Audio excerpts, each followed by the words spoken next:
So hello friends, ये third series है और आज हम कुछ इंपॉर्टेंट क्वेश्चंस फिर से करने वाले हैं। इंपॉर्टेंट इंटरव्यू एसक्यूएल क्वेश्चंस, ठीक है। तो 11th क्वेश्चन है इसमें। बाकी की अगर आप नहीं देखें तो प्लीज़ देख लीजिएगा। लिंक आपको डिस्क्रिप्शन पे भी मिल जाएगी और एंड कार्ड में भी मिल जाएगी, ठीक है। तो what is normalization in SQL? Normalization क्या है? तो ये इसमें भी हम 5 क्वेश्चन ही करेंगे। कुछ प्रैक्टिकल होंगे और कुछ थ्योरी होंगे। पहला थ्योरी ही है, ठीक है। नॉर्मलाइजेशन क्या है? नॉर्मलाइजेशन एक प्रोसेस है जहाँ पे आप अपने डेटा को अच्छे से ऑर्गेनाइज और स्ट्रक्चर कर सकते हैं, ठीक है। क्यों करना है आपको स्ट्रक्चर और ऑर्गेनाइज? ताकि रिडंडेंसी हट जाए। रिडंडेंसी मतलब कि डुप्लीकेशन, जो आपकी वैल्यूज बार बार रिपीट होती हैं, उनको हटाने के लिए नॉर्मलाइजेशन किया जाता है ताकि डेटा की इंटेग्रिटी सही रहे, ठीक है। तो इसका एक टर्म है ये कीवर्ड, रिडंडेंसी रिड्यूस करने के लिए नॉर्मलाइजेशन किया जाता है। अलग अलग तरीके के नॉर्मलाइजेशन होते हैं, 1NF, 2 second level normalisation, 3NF, BCNF, और ये सारे नॉर्मलाइजेशन अलग अलग टाइप की रिडंडेंसी को हटाते हैं। ये जो रिडंडेंसी होती है, डेटा का जो डुप्लीकेशन होता है, एक तो बहुत सारा स्टोरेज स्पेस ले लेता है आपके डेटाबेस में, और साथ साथ में इसमें ये भी होता है कि अगर आपके पास सपोज दोनों टेबल है और उस टेबल में कुछ डेटा है, एक में अपडेट हो गया और दूसरी उसकी जो कॉपी है उसमें अपडेट नहीं हुआ, तो कोई अगर इस पे काम कर रहा है और कोई इस पे काम कर रहा है तो क्या होता है, एम्बिग्यूटी हो जाती है, कन्फ्यूजन हो जाता है। उससे फिर आपके काम में भी बहुत प्रॉब्लम्स आती है, इंटेग्रिटी की प्रॉब्लम आ जाती है, डेटा कहीं पर सही है कहीं पर सही नहीं है, तो उसमें बहुत टाइम कंज्यूमिंग हो जाता है, एफिशिएंसी रुक जाती है, मेमोरी स्पेस चला जाता है। तो बहुत सारी प्रॉब्लम्स आ जाती हैं जब आपके पास डेटा जो है डुप्लीकेट है या फिर अलग अलग लेवल पे कॉम्प्लिकेटेड है, ठीक है। एक इसमें प्रॉब्लम ये भी है कि ज़्यादा अगर आप नॉर्मलाइज कर देंगे डेटा को तो वो कॉम्प्लेक्स हो जाता है, आपको कॉम्प्लेक्स क्वेरी लिखनी पड़ती है। तो ज़्यादा हम नॉर्मलाइजेशन भी यूज़ नहीं करते।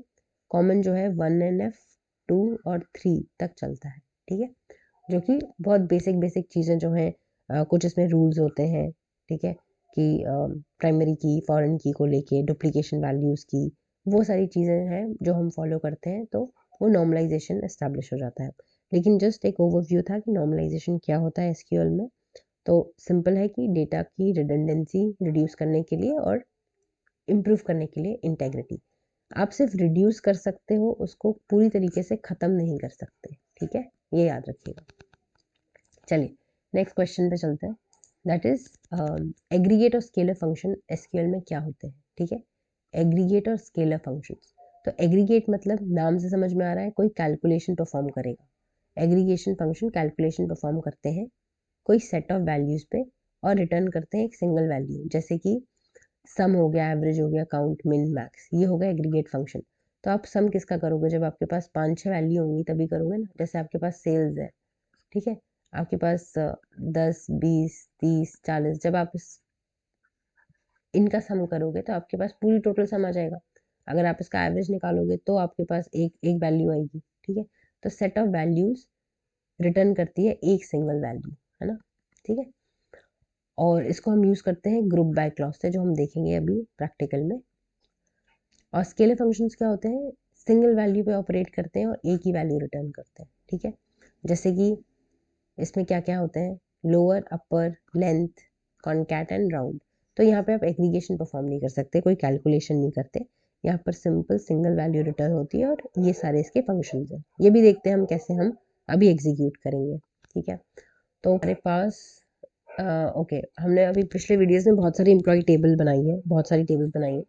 तो अभी उसी टेबल पे काम कर सकते हैं, एक नई बना सकते हैं, क्रिएट टेबल एम्प्लॉय न्यू, और उसमें हमने 4 कॉलम्स लिए हैं, उसमें वैल्यूज़ ऐड भी कर दी हैं और इसको रन करके टेबल बनी है। तो अभी लेट्स सी ये टेबल कैसी लिखती है, select all from employ new, right. इसको अगर हम रन करेंगे तो ये कुछ हमारी टेबल आई जिसमें 5 रोज है और 4 कॉलम्स हैं, ठीक है। अब हमें क्या करना है, इसमें स्केलर और विंडो फंक्शन यूज़ करना है, ठीक। तो हमें पता है कि एग्रीगेट फंक्शन है ना, सिलेक्ट करेंगे सम, सम एवरेज, यही होता है ना। तो सम ऑफ सेल्स अगर हमने सेलेक्ट करा और इसको एक नाम दे देते हैं एज, अगर आप एज नहीं भी लिखना चाहते तो भी चलेगा, टोटल सेल्स, और सिंपल फ्रॉम एम्प्लॉय न्यू ले लेते हैं, है ना। अच्छा, ये टैब में वही चला गया, तो एम्प्लॉय न्यू, ठीक है।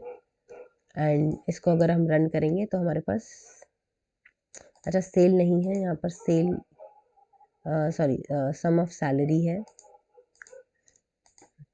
एग्जाम्पल ही याद रह गया, sum of salary as total salary, ठीक है। और इसको हम रन करते हैं तो टोटल सैलरी आ गई आपकी 3 लाख कुछ 20,000, है ना। इसने टोटल सम करके दे दिया। आप एवरेज भी निकाल सकते हो, तो इसमें एवरेज के लिए आपको सिंपल AVG करना पड़ेगा, है ना। एवरेज सैलरी एज नॉट एव टोटल बट, अब इसका ये भी हम चेंज कर देते हैं नाम कॉलम का, और इसे रन करते हैं तो एवरेज सैलरी आती है 64,000, ठीक है। तो ये हो गए आपके एग्रीगेट फंक्शन। अब बात करते हैं स्केलर फंक्शन की, ठीक है। स्केलर फंक्शन क्या करेगा, सिंपल आपको लोअर अपर में कन्वर्ट अगर करना हो तो, है ना। तो अगर हम यहाँ पे लेंगे सेलेक्ट, क्या ले लें, चलिए एम्प्लॉय नेम ले लें। एम्प्लॉय नेम है हमारे पास, और इस यहाँ पे जो नेम है वो कैसा दिया हुआ है, ABCD ऐसे करके, है ना। चलिए एम्प्लॉय नेम ले लिया हमने, और इसको अब हम कन्वर्ट कर लेते हैं लोअर में, क्योंकि ये ऑलरेडी अपर में तो है ही, ठीक है। लोअर क्या, एम्प्लॉय नेम फिर से ले लेंगे और इसकी एलियासिंग कर देंगे, तो यहाँ पे आ जाएगा लोअर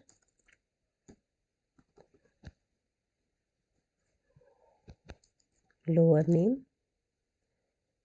और यहाँ पर आप डाल दो from same table employee new, ठीक है। अब आपका इसको अगर रन करेंगे तो ये आपकी जितने भी नेम होंगे सब लोअर केस में चले जाएंगे, ठीक है। ये स्केलर फंक्शन का काम हो गया। नेक्स्ट अब आपका आता है स्केलर के बाद, वापस से अगर हम आए इसमें, तो नेक्स्ट क्वेश्चन आता है हमारा, विंडो फंक्शंस क्या होते हैं एसक्यूएल में, ठीक है। ये बहुत इंपॉर्टेंट है। हमने पहले प्रीवियस वीडियो में 3 विंडो फंक्शन कवर करे थे, रैंक, डेंस रैंक, अगर आप देखें रैंक, डेंस रैंक, और एक था आपका रो नंबर, है ना। ये 3 हमने कवर कर चुके हैं। बाकी है सम, ओवर, एवरेज, लैग, लीड, और ये, है ना, ये रनिंग टोटल और ये सब निकालने के काम में आता है। अब बात करते हैं विंडो फंक्शन है क्या। Window function advance analytic task perform करने के लिए यूज होते हैं, जो कि आपके सिंपल एग्रीगेट फंक्शन नहीं परफॉर्म कर सकते, ठीक है, या वो नहीं कर पा रहे हैं। रो लेवल एग्रीगेशन, बहुत माइन्यूटली अलग अलग रोज को कंपेयर करके कैलकुलेट करना, या डिटेल रो लेवल एनालिसिस नहीं कर पा रहे हैं, इसलिए हम विंडो फंक्शन का यूज़ करते हैं। ये एक तरीके से मतलब विंडो लेके उस रो का स्पैन लेके अच्छी एनालिसिस कर देते हैं, ठीक है। और विंडो कैसे डिफाइन करते हैं हम, ओवर क्लॉज से, ठीक है।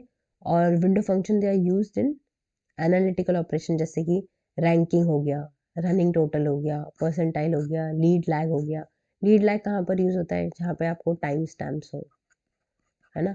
जब आपको कुछ चीज़ कंपेयर करनी हो कि पहले क्या था अब क्या है, उसकी एनालिसिस के लिए टाइम सीरीज हो गया, आपका स्टॉक एक्सचेंज हो गया, उन सब में ये चीज़ परफॉर्म होती है, लीड एंड लैग। आगे का क्या है, पीछे नीचे का क्या है, लैग मतलब A-1 और लैग लीड मतलब +1, आगे की वैल्यू क्या है, पीछे की वैल्यू क्या है, ठीक है। तो ये एडवांस जब हम डेटा की रिक्वायरमेंट के अकॉर्डिंगली हम ये फंक्शन यूज़ करते हैं। तो अभी देख लेते हैं हम विंडो फंक्शन एक और, जस्ट फॉर एक रिवीजन के लिए, अगर आपने पहली सीरीज नहीं देखी है तो एक विंडो फंक्शन बना लेते हैं इसी एम्प्लॉय टेबल से, है ना। तो विंडो फंक्शन कैसे बनाएंगे हम, सिंपल रो वाला ले लेते हैं और उनको रो असाइन कर देते हैं। तो विंडो फंक्शन, लेकिन हाँ डेंस रैंक, रैंक इम्पॉर्टेंट है, आप एक बार पढ़ लीजिएगा, उनका डिफरेंस भी पिछले वीडियो में हमने करा हुआ है, ठीक है। विंडो फंक्शन चलिए कर लेते हैं सिलेक्ट ऑल, और यहाँ पर हम ले लेते हैं रो नंबर, राइट। कैसे डिफाइन करेंगे? ओवर ऑर्डर बाय, क्या लिया हमने ऑर्डर बाय? सैलरी, ठीक है। सैलरी की सही करेंगे डिसेंडिंग ऑर्डर में, as salary row number from same हमारी टेबल जो है एम्प्लॉय न्यू, है ना, राइट। अब इसको हम करते हैं रन और देखते हैं हमारा विंडो फंक्शन क्या देता है। तो सिंपल, ये विंडो फंक्शन ने आपको यूनिक आईडी असाइन करके दे दी है as per salary. Salary descending order में है, मतलब बड़े से छोटे में, और आपकी पूरी जो है रो भी असाइन हो गई है, ठीक है। इसी में हम डेंस रैंक और रैंक लगा के रैंक भी पता कर सकते हैं, ठीक है। अब नेक्स्ट क्वेश्चन पे आते हैं। नेक्स्ट क्वेश्चन हमारा है ऑर्डर ऑफ एग्जीक्यूशन। ये बहुत इंपॉर्टेंट क्वेश्चन है, आपसे पूछ लिया जाता है कि एसक्यूएल में क्वेरीज का ऑर्डर ऑफ एग्जीक्यूशन क्या होता है, किस तरीके से वो एग्जीक्यूट करी जाती है, पहले कौन सी रन होती है। हम लिखते तो पहले है सिलेक्ट, तो सब बोलते हैं पहले सिलेक्ट आएगा, फिर फ्रॉम आएगा, है ना, हैविंग आएगा, वेयर, ग्रुप बाय। तो जैसे आप लिखते हो वैसे नहीं आती। जैसे शुरू शुरू में जब मैं भी करती थी तो मुझे लगता था पहले सिलेक्ट ही चलता है, लेकिन सिलेक्ट बाद में आता है, ठीक है। सबसे पहले आता है टेबल, कहाँ से लानी है, फिर क्या फिल्टर परफॉर्म करना है, ये फिल्टर होता है वेयर, क्या करें। उसके बाद ग्रुप बाय आता है, अगर आपने कोई एग्रीगेशन लगाया है तो। उसके बाद हैविंग, ये भी एग्रीगेशन का ही काम करता है, सम है कि क्या है, कंडीशन लग जाएगी। फिर आता है सिलेक्ट, फिर वो लेके आता है कॉलम या टेबल या जो भी आपको सिलेक्ट करना है। फिर आता है ऑर्डर बाय, ठीक है, ये ऑर्डरिंग के लिए यूज होता है, और बाद में लिमिट। तो ये इसका ऑर्डर ऑफ एग्जीक्यूशन है, ये आपको याद रखना है, इम्पॉर्टेंट है, ठीक। तो इसका एक सीक्वल में बना लेते हैं ऑर्डर ऑफ एग्जीक्यूशन भी, ठीक है, जिससे कि आपको चीज़ें याद रहें इसी एम्प्लॉय टेबल से कैसे एग्जीक्यूट हो रहा है ना। तो ये आप एक वो भी याद करके करिएगा, एक एक लाइन रन करके, है ना। तो मैं क्या करती हूँ, सिलेक्ट डिपार्टमेंट कर लेती हूँ और एवरेज कर रही हूँ सैलरी का, ठीक है। मुझे पूरी सैलरी नहीं चाहिए, एवरेज सैलरी चाहिए। और यहाँ पर भी मैं जो है इसका नाम दे देती हूँ एलियासिंग करके, एवरेज सैलरी, ठीक है। लेट्स टेक एक एम्प्लॉय आईडी भी ले लेते हैं, क्योंकि ये मेरे पास ऑलरेडी है। ये भी ले लेते हैं, कहाँ से लेंगे हम, चलिए फ्रॉम से ले लेते हैं एम्प्लॉय न्यू, ठीक है, यहाँ से ले लिया हमने। अब क्या करें हम, ग्रुप बाय कर रही हूँ मैं,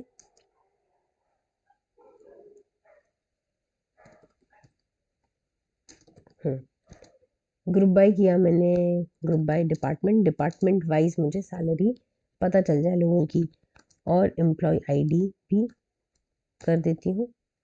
फिर मुझे यहाँ पर लेना है जिनकी सैलरी या जिनकी जो है एवरेज, हैविंग भी यूज़ कर दिया इसमें ही, थोड़ा सा कॉम्प्लेक्स बना दिया, having average salary greater than, चलो 60,000 ले लेते हैं, ठीक। और ऑर्डर बाय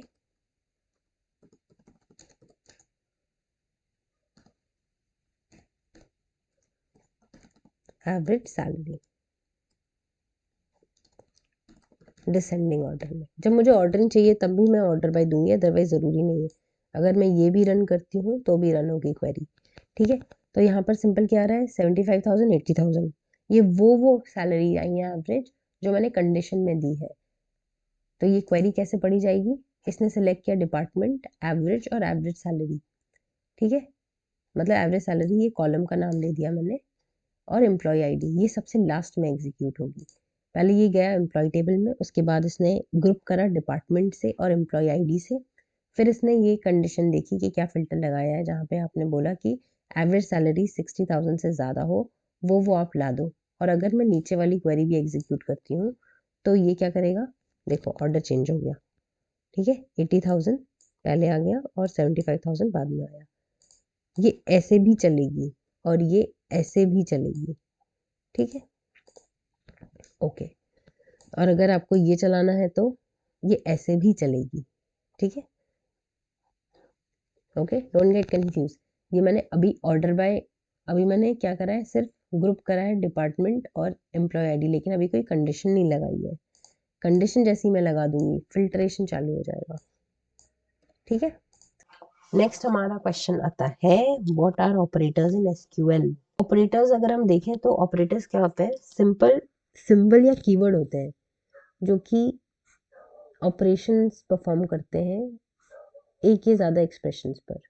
तो अर्थमेटिक ऑपरेटर हो गए, plus minus into divide, comparison, less than equal to, greater than equal to, logical, and, और, है ना, ये हो गए।